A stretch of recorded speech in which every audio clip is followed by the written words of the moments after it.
கர்த்தருடைய பரிசுத்த நாமம் மகிமைப்படுவதாக. இந்த நாளிலும் கர்த்தர் நம்மோடு பேசுகிற வார்த்தை 2 நாளாகமம் 20வது அதிகாரம் 11வது வசனத்தின் பின்பகுதி.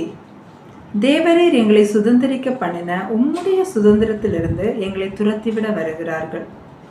பிரியமானவர்களே, இந்த வார்த்தையை யூதாவின் ராஜாவாகிய யோசபாத் சொல்லுகிறான். தேவரீர் எங்களை சுதந்திரிக்க பண்ணின உம்முடைய சுதந்திரத்திலிருந்து எங்களை துரத்திவிட வருகிறார்கள். சுதந்திரம் என்று சொல்லும் போது அது ஒரு உரிமை சொத்து என்று சொல்லலாம். நமக்கு முன்பாக வாழ்ந்தவர்கள் நமக்கு வைத்து போகிற அந்த சொத்து, பணம் எதுவாக இருக்கலாம். அதை தான் நாம் சுதந்திரம், இன்ஹெரிட்டன்ஸ் என்று சொல்லுகிறோம். நமக்கு கூட ஆண்டவராகிய இயேசு கிறிஸ்து மரித்து உயிரோடு எழுந்திருந்து நமக்காக ஒரு சுதந்திரத்தை பரலோகத்திலே வைத்திருக்கிறார்.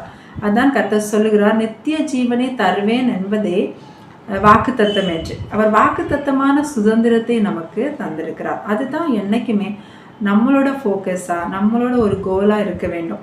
அதை நோக்கி தான் நம்முடைய பயணம் இருக்க வேண்டும். அப்போ அப்படிப்பட்ட அந்த சுதந்திரத்தை நம்ம பெற்றுக்கொள்ளும்படி கர்த்தர் நம்மை தெரிந்தெடுத்திருக்கிறார். ஸோ அதிலிருந்து துரத்தி விடும்படி சத்துருவானவன் தினமும் முயற்சி பண்ணுவான். இங்கே பாருங்க, யோசபாத்து சொல்லுகிறான், நீர் எங்களை சுதந்திரிக்க பண்ண உம்முடைய சுதந்திரத்திலிருந்து எங்களை துரத்தி விட வருகிறார்கள். இந்த துரத்தி விடுகிற அனுபவம் என்பது நம்மால் எதையுமே யோசிக்க முடியாமல் ஒரு டிசிஷன் எடுக்கிற அந்த ஒரு சூழ்நிலை. இப்போ யோசித்து பாருங்க, ஒரு நாய் துரத்துகிறது என்றால் நம்மளால் அந்த இடத்துல நின்று யோசிக்க முடியுமா? இல்லை, ஏதாவது ஒரு டைரக்ஷனில் ஓடி நம்ம தப்பி கொள்ள வேண்டும் என்று தான் நம்ம நினைப்போம். அதே போல தான் சத்ரு திடீரென்று ஒரு நெருக்கத்தை கொண்டு வரும்போது நமக்கு ஏதாவது ஒரு வழியில் ஒரு சொல்யூஷன் கிடைத்தால் நல்லா இருக்கும் என்று நினைக்கிற அளவுக்கு நம்மளுடைய மனதை அவன் திருப்புறதுக்காக சத்ரு முயற்சி செய்கிறான். இந்த இடத்துல யோசபாத் அப்படி கர்த்தரை நோக்கி விண்ணப்பம் பண்ணும்போது யோசபாத்தோடு கர்த்தர் சொல்லுகிற வார்த்தை 20வது அதிகாரத்திலே 17வது வசனத்திலே சொல்லப்பட்டிருக்கிறது. இது யுத்தத்தை பண்ணுகிறவர்கள் நீங்கள் அல்ல, யூதா மனுஷரே, எருசலேம் ஜனங்களே, நீங்கள் தரித்து நின்று கர்த்தர் உங்களுக்கு செய்யும் ரட்சிப்பை பாருங்கள். நீங்கள் என்ன செய்ய வேண்டும் என்றால் நீங்கள் தரித்து நிற்க வேண்டும். ஏன்னா இந்த யுத்தத்தை செய்கிறவர் நீங்கள் அல்ல, கர்த்தர். இந்த சுதந்திரம் என்பது இது ஒரு நாள் வாழ்வை இன்பமென்று எண்ணி இருக்கிற சுதந்திரம் அல்ல. ஆண்டவர் கொடுத்திருக்கிறது நித்தியமாக என்றென்றைக்குமா இருக்கிற அந்த சுதந்திரம். அதான் இட்டர்னல் லைஃப், நித்திய ஜீவன் வரைக்கும். ஸோ அந்த யுத்தத்தை பண்ணுகிறவர் கர்த்தர் தான். நாம் செய்ய வேண்டியது அந்த தரித்து நிற்கிற அனுபவம், கர்த்தருக்காக காத்திருக்க வேண்டிய அனுபவம், அந்த நித்திய ஜீவனை நோக்கி நடக்கிற அந்த பாதை, அதாவது அந்த என்னைக்கும் அழியாத அந்த நித்திய வாழ்க்கையை கர்த்தர் நமக்காக வைத்திருக்கிறார். அதை நோக்கி நடக்கிற அந்த பயணத்தில் நம்ம அநேக காரியங்களை கிராஸ் பண்ண வேண்டியிருக்கும் இந்த பூமியில். அதில் நமக்கு ஆசீர்வாதமான சூழ்நிலையும் வரும், நெருக்கமான சூழ்நிலையும் வருகிறது. எப்படி இஸ்ரவேல் ஜனங்கள் எகிப்திலிருந்து கானானுக்கு போகும்போது மாறாவும் வருகிறது, ஏலியமும் வருகிறதோ, அதே போல் சூழ்நிலைகள் மாறிக்கொண்டே இருக்கும். ஆனால் அந்த சூழ்நிலையில் நம்ம எப்படி ரியாக்ட் பண்ணுறோம்? அந்த இடத்துல நீங்கள் தரித்து நின்று கர்த்தர் உங்களுக்கு செய்யும் ரட்சிப்பை பாருங்கள் என்று அங்கே யோசபாத்தை நோக்கி வார்த்தை வருகிறது. இந்த தரித்து நிற்கிறது தான் பல நேரத்தில் நம்மளால் முடியாமல் இருக்கிறது. அந்த நேரத்தில் நம்ம வேறு சொல்யூஷனை தேடி போவோம். ஆனால் நிச்சயமாக அதுக்கு வேறு சொல்யூஷன் இருக்கும். ஆனால் அது டெம்பரரியாக தான் இருக்கும். அந்த இடத்துல நம்ம அப்படி ஒரு சொல்யூஷனை தேடி போனோன்னா அந்த நேரத்தில் நமக்கு ரிலீஃப் ஆன மாதிரி இருக்கும்.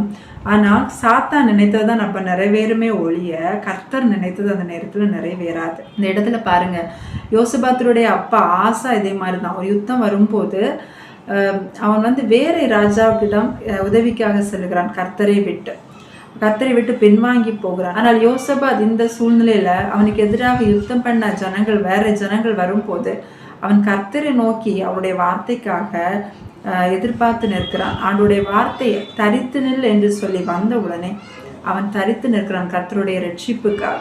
இதுதான் ஆண்டவர் நம்மிடமும் எதிர்பார்க்கிறார். ஒரு சூழ்நிலை வந்த உடனே நம்முடைய மைண்டில் தோணுற மாதிரி நம்ம ஏதோ ஒரு சொல்யூஷனை தேடுவோமா? இல்லை, கர்த்தர் இந்த காரியத்தில் என்ன வார்த்தையை சொல்லுகிறார், கர்த்தர் என்ன சொல்யூஷனை வைத்திருக்கிறார் என்று கர்த்தருக்காக வெயிட் பண்ணுகிறோமா? சொல்யூஷன் உலகத்தில் அநேக சொல்யூஷன் நமக்கு இருக்கும். ஆனால் அது டெம்பரரி ரிலீஃபாக தான் இருக்கும். இந்த இடத்துல யோசபாத் கர்த்தருக்காக தரித்து நின்ற போது பாருங்க, அவன் இந்த ப்ராப்ளத்தை ஈஸியாக அவன் ஹேண்டில் பண்ணுறான். இந்த யுத்தம் ரொம்ப ஈஸியாக கர்த்தரே அந்த யுத்தத்தை நடத்தி அவனுக்கு ஜெயத்தை கொடுக்கிறதாக காணப்படுகிறது. இந்த காரியத்தில் யோசபாத்தை அந்த கானானை விட்டு அந்த எதிரிகளால் துரத்த முடியவில்லை. அவர்கள் துரத்தும்படி தான் வருகிறார்கள், ஆனால் துரத்த முடியவில்லை. ஏன்னா ஆண்டவர் யோசபாத்துக்குள்ளே சில காரியங்களை ஜெனிப்பிக்கிறார், உருவாக்குகிறார். எதை உருவாக்குறாருன்னா, அவன் ஆண்டவருடைய வார்த்தையை நம்புறான். ஆண்டவருடைய வார்த்தையின்படி தான் என் வாழ்க்கையில எல்லாமே நடக்க வேண்டும், ஆண்டவருடைய வார்த்தையின்படி தான் நான் கீழ்ப்படிந்து நடக்க வேண்டும் என்கிற எண்ணம் உடையவனாக இருக்கிறான். எனவே தான் இந்த ஏராளமான கூட்டம் அவனுக்கு எதிராக யுத்தம் பண்ண வந்தபோது அவன் வேற எந்த உதவியும் நாடாமல் கர்த்தருக்காக அவனும் ஜனங்களும் சேர்ந்து கர்த்தரை தேட ஒருமனப்பட்டார்கள் என்று அந்த 2 நாளாகவும் 20வது அதிகாரத்திலே சொல்லப்படுகிறது. அப்பொழுதுதான் இந்த யுத்தத்தை கர்த்தர் பண்ணுவார் என்ற வார்த்தை வருகிறது. வந்த உடனே பாருங்க அவன் என்ன செய்கிறான்னா 18வது வசனத்திலே சொல்லப்பட்டிருக்கிறது, அப்பொழுது யோசபாத் தரை மட்டும் முகம் குனிந்தான், ஜனங்களும் சேர்ந்து கர்த்தருக்கு முன்பாக தாழ விழுந்தார்கள் என்று பார்க்கிறோம். அப்படின்னா பணிந்து கொள்ளுகிறான், அவனுக்குள்ள பணிவு உண்டாகிறது. அதாவது அவன் அந்த வார்த்தையை கீழ்ப்படுகிறதுக்காக தன்னை அர்ப்பணிக்கிறான். அப்படி கீழ்ப்படுகிறதுக்கு அர்ப்பணிக்கும் போது அவனுக்குள்ள முதல்ல ஜெனிப்பிக்கப்படுற காரியம் என்னன்னா தைரியம். ஏன்னா இதுக்கு முன்னால 12வது வசனத்துல அவன் என்ன சொல்லுகிறான்னா, எங்கள் தேவனே, அவர்களை நீர் நியாயம் தீர்க்க மாட்டீரோ, எங்களுக்கு விரோதமாக வந்த இந்த ஏராளமான கூட்டத்திற்கு முன்பாக நிற்க எங்களுக்கு பலன் இல்லை, நாங்கள் செய்ய வேண்டியது இன்னதென்று எங்களுக்கு தெரியவில்லை, ஆகையால் எங்கள் கண்கள் உண்மையே நோக்கி கொண்டிருக்கிறது. அது வரைக்கும் ஒரு பலனற்ற, ஒரு பயந்த திடனற்ற சூழ்நிலையில் இருக்கிற யோசபாத்துக்கு அவனுக்குள்ளால ஒரு தைரியம் வருகிறது. எனவே தான் அந்த 20வது வசனத்திலே பார்க்கிறோம், அவர்கள் அதிகாலமே எழுந்திருந்து தெக்கோவாவின் வனாந்திரத்திற்கு போக புறப்பட்டார்கள். இந்த வார்த்தை வந்த உடனே கர்த்தரை பணிந்து கொண்டு, அதாவது நான் இதை அக்செப்ட் பண்ணுறேன்ப்பா, நான் இது கீழ்ப்படுகிறேன், நான் நீங்கள் செய்கிற ரட்சிப்பை நான் பார்க்குறேன்னு சொல்லிட்டு அவன் அவனுக்குள்ள ஒரு தைரியம் உண்டாகி சத்ருவுக்கு எதிராக புறப்படுவதற்கு அவன் தயாராகிறான். இப்போ கர்த்தருடைய வார்த்தையின்படி நடக்க வேண்டும் என்கிற எண்ணம் உள்ளவர்களுக்குள்ளே தைரியம் ஜனிப்பிக்கப்படுகிறது. 2வது நாம பார்த்தோம்னா அதே வசனத்திலாம் சொல்லப்பட்டிருக்கிறது. அந்த யோசபாத் ராஜா சொல்லுகிறான், யூதாவே, எருசலேமின் குடிகளை கேளுங்கள், உங்கள் தேவனாகிய கர்த்தரை நம்புங்கள், அப்பொழுது நிலைப்படுவீர்கள், அவருடைய தீர்க்கதரிசிகளை நம்புங்கள், அப்பொழுது சித்தி பெறுவீர்கள் என்றார். 2வது என்ன காரியம் அவனுக்குள்ள ஜனிப்பிக்கப்படுகிறதுனா விசுவாசம், நம்பிக்கை ஜனிப்பிக்கப்படுகிறது. கர்த்தருடைய வார்த்தைக்கு கீழ்ப்படுகிறவர்களுக்குள்ளே இந்த விசுவாசம் ஜனிப்பிக்கப்படுகிறது. இதுதான் ஆபிரகாம் இதை தான் செய்கிறான். கர்த்தர் ஆபிரகாமோடு சொல்லுகிறார் ஈசாக்கை பலி செலுத்தும்படி. அவன் எதுவுமே மறு உத்தரவு சொல்லாமல் அந்த ஈசாக்கை பலி செலுத்துகிறான். அவனுக்குள்ள விசுவாசம் உருவாக்கப்படுகிறது. அவன் விசுவாசத்தின் தந்தையாக மாறுகிறான். ஸோ பொன் வெள்ளியை பார்க்கலும் விலையேற பெற்ற விசுவாசம் சோதிக்கப்படும் என்று வசனம் சொல்கிறது. பொன் வெள்ளியை விட விலையேறப்பட்டது தான் ஆண்டவர் நமக்குள்ளே உருவாக்கி இருக்கிற விசுவாசம். இந்த விசுவாசத்தை நம்ம எல்லா சூழ்நிலையிலும் காத்து கொள்ள வேண்டும். அவருடைய வார்த்தைக்கு கீழ்ப்படுகிற எண்ணம் நமக்கு இருக்கும்போது இந்த விசுவாசத்தை ஆண்டவர் நமக்குள்ளே உருவாக்குகிறார். ஒவ்வொரு சூழ்நிலையிலையும் அதை பெருக பண்ணுகிறார். 3வது ஒரு காரியத்தை நம்ம பார்க்குறோம். அவனுக்குள்ளே ஆண்டவர் எதை ஜனிப்பிக்கிறார் என்றால் 21, 22 ஆகிய வசனங்களை வாசிக்கும் போது, பின்பு அவன் ஜனத்தோடைய ஆலோசனை பண்ணி பரிசுத்தமுள்ள மகத்துவத்தை துதிக்கவும் ஆயுதம் அணிந்தவர்களுக்கு முன்னாக நடந்து போய் கர்த்தரை துதியுங்கள், அவர் கிருபை என்றும் உள்ளதென்று கர்த்தரை பாடவும் பாடகரை நிறுத்தினான். 3வது அவன் செய்கிற காரியம் கர்த்தரை பாடவும் துதிக்கவும் ஆட்களை நிறுத்துறான். பாருங்க, இவ்வளோ பெரிய அந்த யுத்தத்துக்கு நடுவில் ஆண்டவரை பாடி துதிக்க வேண்டும் என்று ஆலோசனை பண்ணி ஆட்களை நிறுத்துகிறான். அந்த இடத்துல அவனுக்குள்ளால் ஆண்டவர் பொறுமையை உருவாக்குகிறார். இந்த பொறுமை இருந்தால் தான் இப்படிப்பட்ட சூழ்நிலையில கர்த்தரை பாட முடியும், ஆண்டவரை துதிக்க முடியும், ஆண்டவருக்காக பொறுமையா தரித்திருக்க முடியும். இதைத்தான் யோபுவை குறித்து கூட வசனம் சொல்லுகிறது. யோபுவின் பொறுமையும் கர்த்தருடைய செயலின் முடிவையும் கண்டிருக்கிறீர்களே. யோபுவால் எப்படி பொறுமையா இருக்க முடிந்தது என்றால் யோபு சொல்லுகிறார், உம்முடைய வாயின் வார்த்தைகளை எனக்கு வேண்டிய ஆகாரத்தை பார்க்கலும் அதிகமாய் காத்து கொண்டேன். ஸோ எதை காத்து கொள்கிறோமோ இல்லையோ கர்த்தருடைய வார்த்தையை நம்ம காத்து கொள்கிறவர்களாக இருந்தால் நமக்குள்ளே பொறுமை ஜனிப்பிக்கப்படுகிறது. இயேசு கிறிஸ்து சொல்லுகிறார், பிதாவின் சித்தத்தை செய்வதே என்னுடைய போஜனமாக இருக்கிறது என்று. போஜனமாக இருக்கிறது. ஸோ என்னுடைய வாழ்க்கையில் எது நடந்தாலும் ஆண்டுடைய சித்தத்தின்படி தான் நடக்கிறது என்று ஆண்டுடைய வார்த்தையை நம்ம காத்துக்கொள்கிறவர்களாக இருந்தோம் என்றால் நமக்குள்ளாலே பொறுமை ஜனிப்பிக்கப்படுகிறது. இப்படி பல காரியங்களை ஆண்டவர் நமக்குள்ளே ஜனிப்பிக்கிறார். யோசபாத்துக்குள்ளே இந்த காரியங்களை ஜனிப்பிக்கும் போது ஆச்சரிய விதமாக அந்த யுத்தம் நடக்கிறது. இவன் இப்போ யுத்தம் பண்ணுவதற்கு முன்னதாகவே எதிரிகளை ஒருவரோடு ஒருவர் வெட்டி கொண்டு அலைந்து போகிறார்கள். 24வது வசனத்திலே சொல்லப்பட்டிருக்கிறது, யூதா மனுஷர் வனாந்திரத்தில் உள்ள சாம கூட்டண்டையிலே வந்து அந்த ஏராளமான கூட்டம் இருக்கும் திக்கை நோக்குகிற போது இதோ அவர்கள் தரையிலே விழுந்து கிடக்கிற பிரேதங்களாக கண்டார்கள், ஒருவரும் தப்பவில்லை. இவ்வளவு ஒரு ஆச்சரிய பிரகாரமாக அந்த யுத்தத்தை கர்த்தரே செய்து முடிக்கிறார். பிரியமானவர்களே, நம்முடைய வாழ்க்கையிலுமே நமக்கு ஆண்டவர் வைத்திருக்கிற சுதந்திரத்தை நம்ம பெற்றுக்கொள்ள முடியாம சத்துரு நம்மை துரத்துவதற்காக நெருக்கும் போது ஆண்டவர் நம்மை விட்டு கொடுக்க மாட்டார். ஆண்டவர் நம்மை அவன் துரத்தாதபடிக்கு அவன் எவ்வளவு ட்ரை பண்ணினாலுமே நம்மளை ஆண்டவர் ஒரு பொசிஷன்ல வைத்திருக்கிறார் இல்லையா, ஒரு விசுவாசத்துல, ஒரு தைரியத்துல, ஒரு நம்பிக்கையில ஆண்டவர் நம்மை வைத்திருக்கிறார், ஒரு பரிசுத்தத்துல. அதை இன்னும் பெருகதான் ஆண்டவர் செய்வாரே ஒழிய ஆண்டவர் நம்மை விட்டு கொடுக்க மாட்டார். ஏன்னா அதற்காகத்தான் அவர் நம்மை ஜெனிப்பித்திருக்கிறார், மறுபடியும் ஜெனிப்பித்திருக்கிறார். வசனம் சொல்லுகிறது 1 பேதுரு 1வது அதிகாரம் 4வது வசனத்திலே சொல்லப்பட்டிருக்கிறது, இயேசு கிறிஸ்து மரித்தோரிலிருந்து எழுந்ததினாலே அழியாததும் மாசற்றதும் வாடாததும் ஆகிய சுதந்திரத்திற்கு ஏதுவாக ஜீவனுள்ள நம்பிக்கை உண்டாகும்படி தமது மிகுந்த இரக்கத்தின்படியே நம்மை மறுபடியும் ஜெனிப்பித்தார். அவர் மரித்து எழுந்ததினாலே நமக்கு உண்டாயிருக்கிற சுதந்திரத்தின் மேல் நமக்கு நம்பிக்கை உண்டாகும்படிக்கு அவர் நம்மை மறுபடியும் ஜெனிப்பித்திருக்கிறார். எப்படி ஜெனிப்பித்திருக்கிறார் என்றால் அதே அதிகாரம் 23வது வசனத்திலே சொல்லப்பட்டிருக்கிறது, அழிவுள்ள வித்தினாலே அல்ல, என்றென்றைக்கும் நிற்கிறதும் ஜீவன் உள்ளதுமான தேவ வசனமாகிய அழிவில்லாத வித்தினாலே மறுபடியும் ஜெனிப்பிக்கப்பட்டிருக்கிறீர்களே.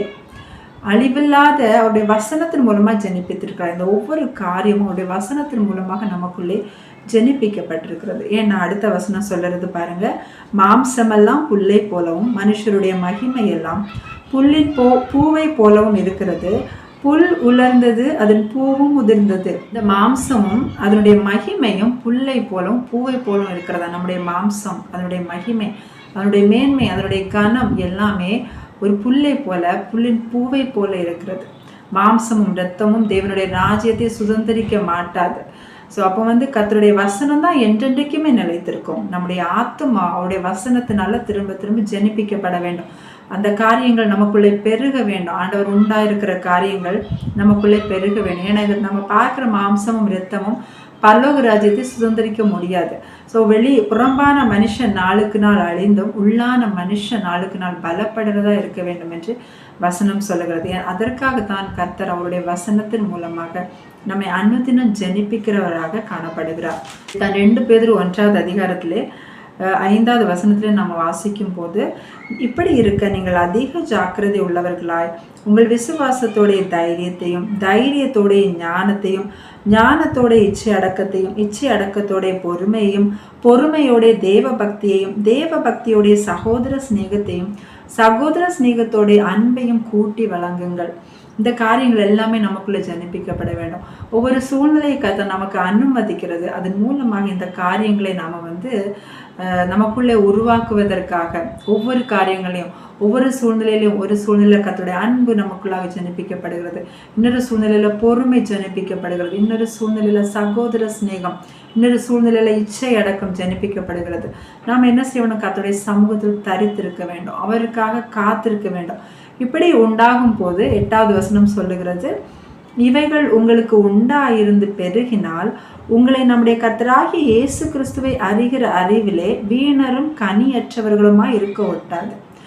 கர்த்தராகிய இயேசு கிறிஸ்துவை அறிகிற அறிவு என்று சொல்வது வெறும் நாம வாசித்து அறிவதல்ல. அவரை குறித்து அவர் நீடிய பொறுமை உள்ளவர், அவர் உண்மை உள்ளவர் என்று கர்த்தரை குறித்து நம்ம வாசித்து அறிவது மட்டுமல்லாமல் அந்த காரியங்கள் எல்லாம் நமக்குள்ளே உருவாக்கப்பட வேண்டும்.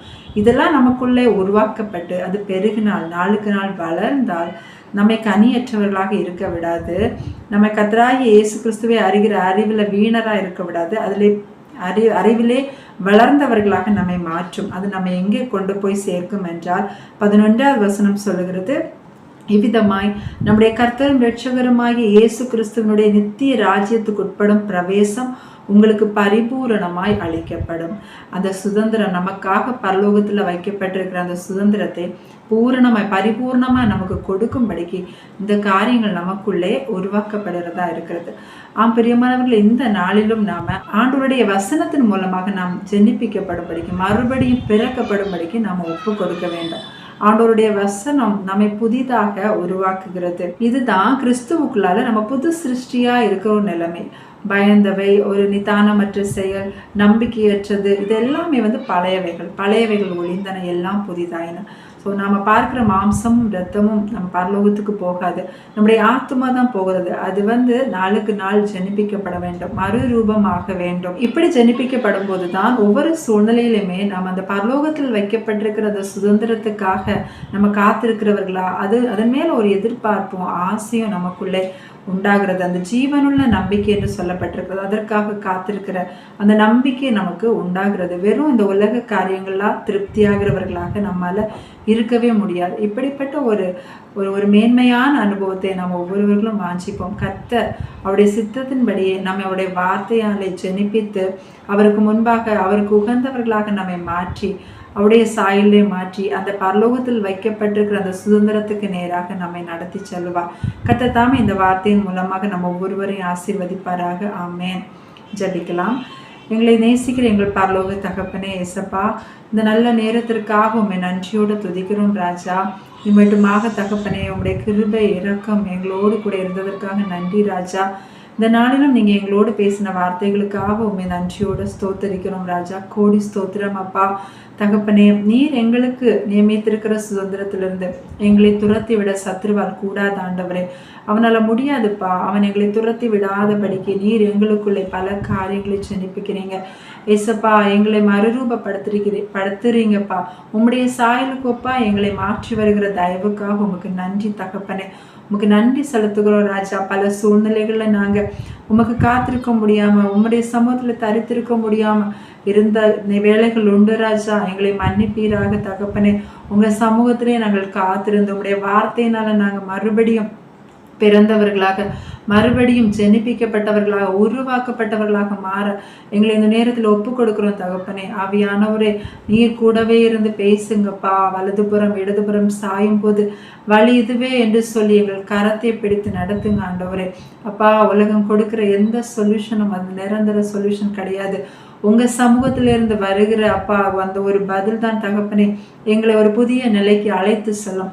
இந்த ஒரு நிச்சயத்தை, இந்த ஒரு நம்பிக்கையை நீங்கள் இந்த நாளில் எங்களுக்கு கொடுத்ததற்காக உங்களுக்கு நன்றி செலுத்துகிறோம் அப்பா. அதை உணர்ந்து கொண்டவர்களாக தகப்பனே எங்களை முற்றிலுமாக உங்கள் சமூகத்திலே தாழ்த்துகிறோம். உங்கள் பரிசுத்த நாம மாத்திரம் மகிமைப்படட்டும். உங்கள் சித்தம் போல நடத்துங்க. இப்ப இயேசுவின் நாமத்திலே ஜெபிக்கிறோம் ஜீவனுள்ள பிதாவே. ஆமென்.